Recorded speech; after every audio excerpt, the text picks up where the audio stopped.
বান্দরবানে বৃষ্টি কমলেও কমেনি সাধারণ মানুষের দুর্ভোগ। জেলার সাঙ্গু ও মাতামুহুরী নদীর পানি এখনও বিপদসীমার ওপর দিয়ে বইছে, ফলে প্লাবিত হয়ে পড়েছে বিভিন্ন নিম্নাঞ্চল। সড়ক পানিতে ডুবে থাকায় সারা দেশের সাথে বান্দরবনের সড়ক যোগাযোগ এখনও বন্ধ। এদিকে বন্যার পূর্বাভাসে ফেনীতে আতঙ্কিত পুরো জেলা। মুহুরী, কহুয়া ও সিলোনিয়া নদীর পানি বাড়তে থাকায় নদীপাড়ের মানুষের চোখে মুখে এখন কেবলই অনিশ্চয়তা। বান্দরবান প্রতিনিধি ও ফেনীর পাঠানো তথ্য ও ভিডিও চিত্রের ডেস্ক প্রতিবেদন। টানা কয়েকদিনের ভারী বর্ষণ শেষে বান্দরবনের শনিবার বৃষ্টির তীব্রতা কমে দেখা মেলে রোদের। তবে এখনও কমেনি সাঙ্গু ও মাতামুহুরী নদীর পানি। গত কয়েক ঘন্টার ব্যবধানে পানি কিছুটা নামতে শুরু করলেও তা এখনও বইছে বিপদসীমার ওপর দিয়ে। নদীর পানি উপচে বান্দরবান সদর, লামা, আলীকদম ও নাইক্ষ্যংছড়ির বিস্তীর্ণ নিম্নাঞ্চল এখন পানির নিচে। ঘরবাড়ি, দোকানপাট, স্কুল আর ফসলি জমি তলিয়ে থাকায় চরম বিপাকে হাজার মানুষ। আমাদের অনেক সমস্যা দাদা, থাকার সমস্যা, খানা, তারপর বাচ্চাদের চিকিৎসার জন্য মানুষ বিভিন্ন ভিসার কারণে, বিভিন্ন সমস্যার কারণে মানুষের জ্বর, ঔষধের প্রয়োজন এবং খাদ্য সংকট বেশি। ভাবছি পানি কম হবে, কিন্তু এমন পরিস্থিতি যে কিছুই বাই করতে পারিনি। আবার মহিলারা আছে, বৃদ্ধ লোক আছে অনেক, এনাদের অসুখ বিসুখ হলে ওষুধের সমস্যা, পানির সমস্যা। সকালে মাছ সামানা নিয়ে যাবো, এখন দিয়ে দেখতেছি পানি আবার বৃদ্ধি পেয়ে গতকালকে থেকে আগের থেকে আরো 2 ফুটের মতো পানি উপরে হয়ে গেছে।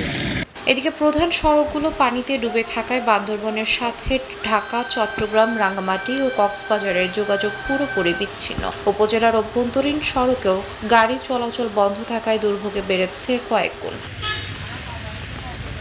বন্যা কবলিত এলাকায় দেখা দিয়েছে বিদ্যুৎ ও মোবাইল নেটওয়ার্ক বিপর্যয়। তীব্র সংকট তৈরি হয়েছে বিশুদ্ধ পানি ও শুকনো খাবারের। জেলায় এখন পর্যন্ত শিশুসহ 6 জনের মৃত্যুর খবর পাওয়া গেছে। দুর্যোগপূর্ণ পরিস্থিতির কারণে জেলার সব পর্যটন কেন্দ্র আগামী 15 জুলাই পর্যন্ত বন্ধ ঘোষণা করেছে জেলা প্রশাসন।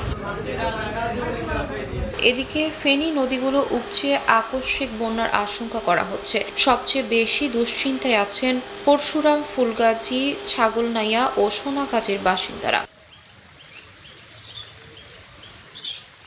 24-এর বন্যায় মুহুরী ও কহুয়া নদীর 24টি অংশে বাঁধ ভেঙেছিল। পানি উন্নয়ন বোর্ড জিও ব্যাগ দিয়ে সেগুলো জোড়াতালি দিলেও ইতিমধ্যেই একাধিক স্থানে ফাটল দেখা দিয়েছে।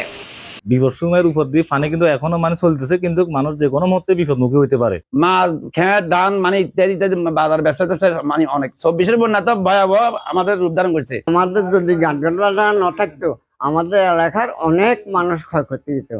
আমরা যদি চলাচল করতে হয় বা নদীর আশেপাশে যেসব লোকজনগুলো আছে, এগুলো সারা বছর এই বন্যার সময় ক্ষতিগ্রস্ত হয়। এদিকে নতুন দুর্যোগ মোকাবেলায় সতর্ক অবস্থানে রয়েছে জেলা ও উপজেলা প্রশাসন। আশ্রয় কেন্দ্র প্রস্তুত রাখার পাশাপাশি জরুরি উদ্ধার কাজ ও ত্রাণ মজুদের প্রস্তুতি নেওয়া হচ্ছে।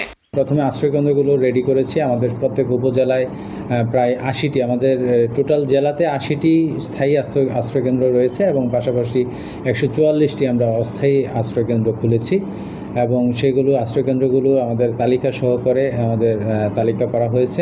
পানি উন্নয়ন বোর্ড বলছে নদীর পানির উচ্চতা ও আবহাওয়ার উপর সার্বক্ষণিক নজরদারি রাখা হচ্ছে। তবে স্থায়ী বাঁধ না হওয়া পর্যন্ত এই ঝুঁকি পুরোপুরি কমবে না। এই বছর বন্যার প্রস্তুতি হিসেবে আমাদের বিভিন্ন বাঁধের কোথায় কি অবস্থা সেটা আমরা পর্যবেক্ষণ করে তাৎক্ষণিক ব্যবস্থা গ্রহণ করব।